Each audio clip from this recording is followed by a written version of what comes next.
Caroline Sport TV. Twongeye kubasuhuza, turi hano ku Kirenga Culture Center, aho baje gusura amateka ya Ndoli wa kabiri Ruganzu, aho twasuye ibikorwa bitandukanye. Batweretse inzira z'umuganura ko ari 3, twereka ibice bigize umuco nyarwanda, harimo imyizerere, harimo ubuvuzi gakondo, harimo n'ibindi bigenda bijyana n'umuco nyarwanda.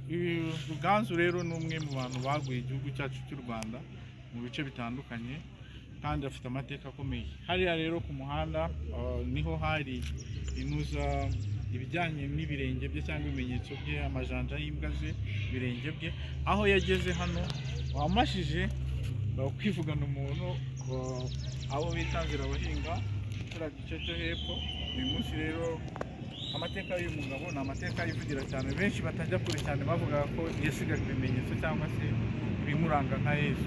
So rero twatemberejwe mu bice tubonaho wavuga ngo ni nkaho bakanira ingoma, tugeraho batwereka inzu za kinyarwanda, aho uburyo bwo kuryama, urusika, batwereka inkike z'ibwami n'ibindi bitandukanye. Uyu Ruganzu rero ni ukuvuga ngo yari afite amateka akomeye cyane kuko ni umwe mu baguye u Rwanda.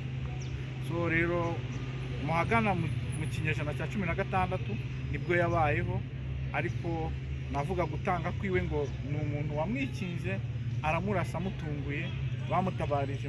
Ubu ngubu ni nko mu murenge wa Burega mu karere ka Rulindo.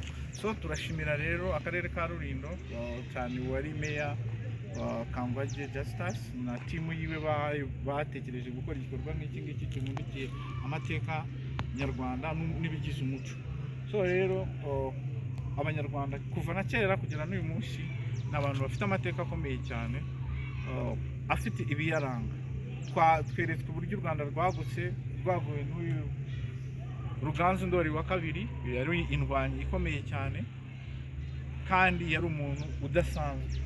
Rero ni ikintu gikomeye gukora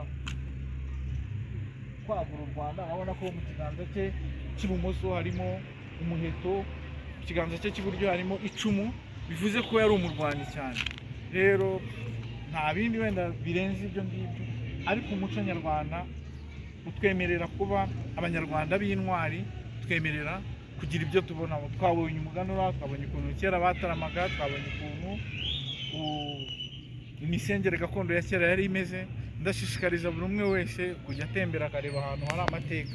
So rero Caroline Sport TV naha dushoreje urugendo rwacu twari twakoze rw'icyumweru, turusoreje kwa Ruganzu Ndoli wa kabiri waguye u Rwanda kandi akagerageza kuba intwari.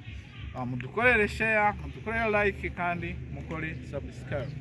Naho ubutaha tugiye gusura mu Gakenke, aho tuzasura ibuye ry'Abagenge, tubagezaho amateka, amavu n'amavuko yabyo n'ukuntu iryo buye ryahabaye. Ciao ciao.